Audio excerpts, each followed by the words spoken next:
Tada! O, di ba guys? Ayan, luto na yung ating Spanish style sardines. O, di ba? Ang bango niya guys.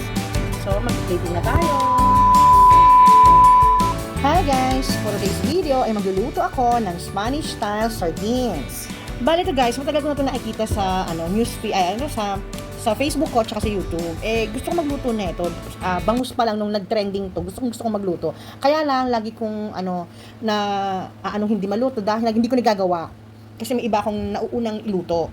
Kaya for today, ay gagawin na natin siya o iluluto na natin siya. Nakakita kasi ako sa palengke ng tada, o di ba, tamban. Ang ganda niya. Ayan guys, oh.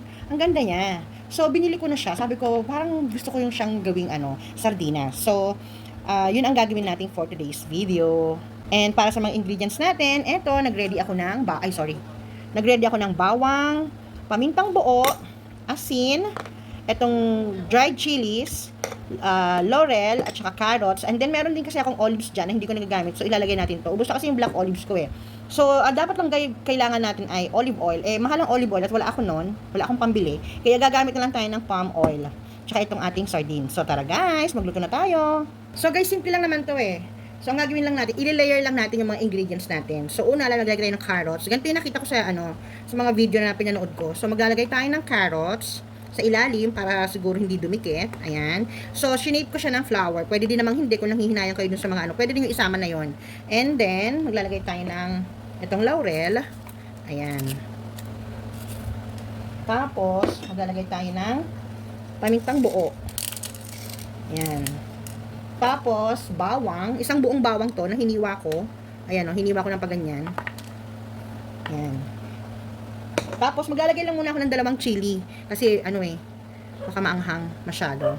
And then, maglalagay tayo ng, isda. O, diba, lalaki? Pero halo-halo yan, guys. May malaki, may maliit. Nakikita nyo ba? Ayan. Tapos, uulitin lang natin yung procedure. Maglalayer ulit tayo ng carrots. So, paulit-ulit lang yan guys. Hindi ko na kailangang isa-isahin kung ano yung nilalagay ko. Tingnan na lang ninyo. Panoodin nyo na lang ha. Kung ano yung alam nyo makakabuti sa luto ninyo, yun ang gawin nyo. Basta yan. Sundan lang ninyo. Kung may iba kayong technique, go. Gawin nyo.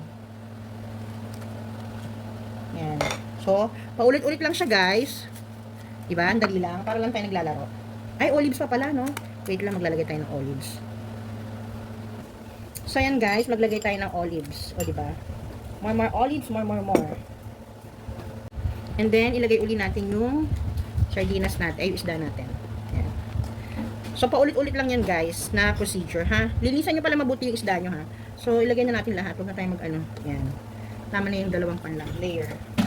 Tapos, ilalagay na natin lahat ng ating carrots. What's this? Teka nga guys.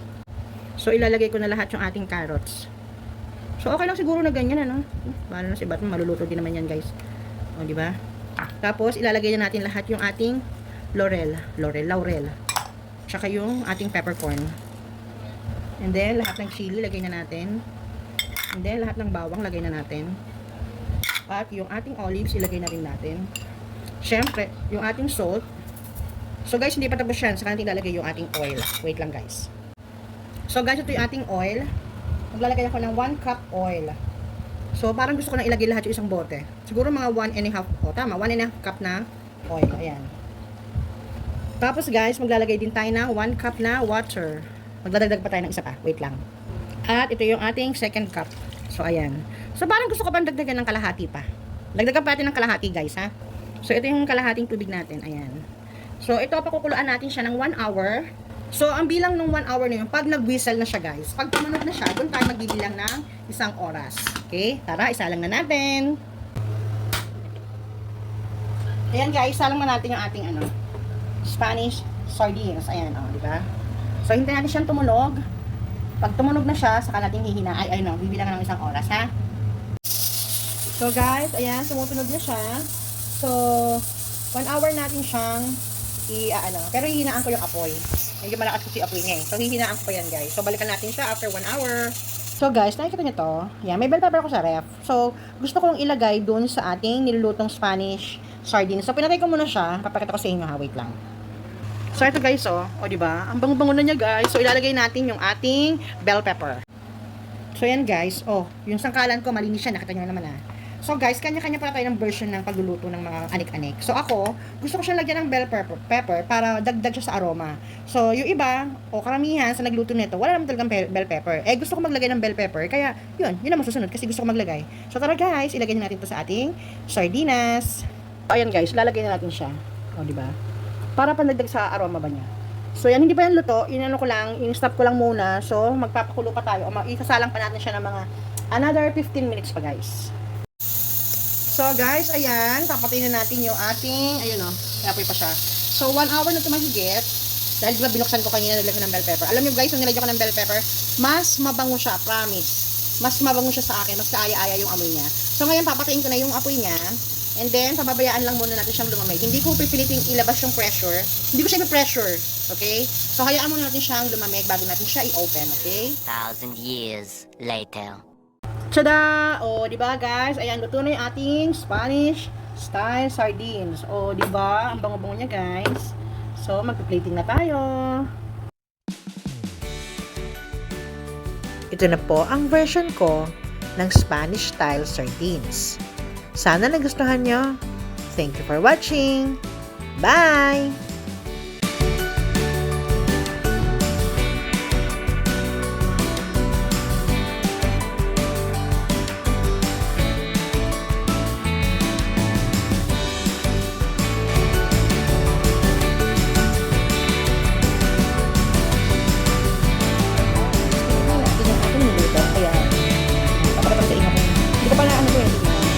Wala kanina naman. So, yan. Sabay-sabay ang tingnan.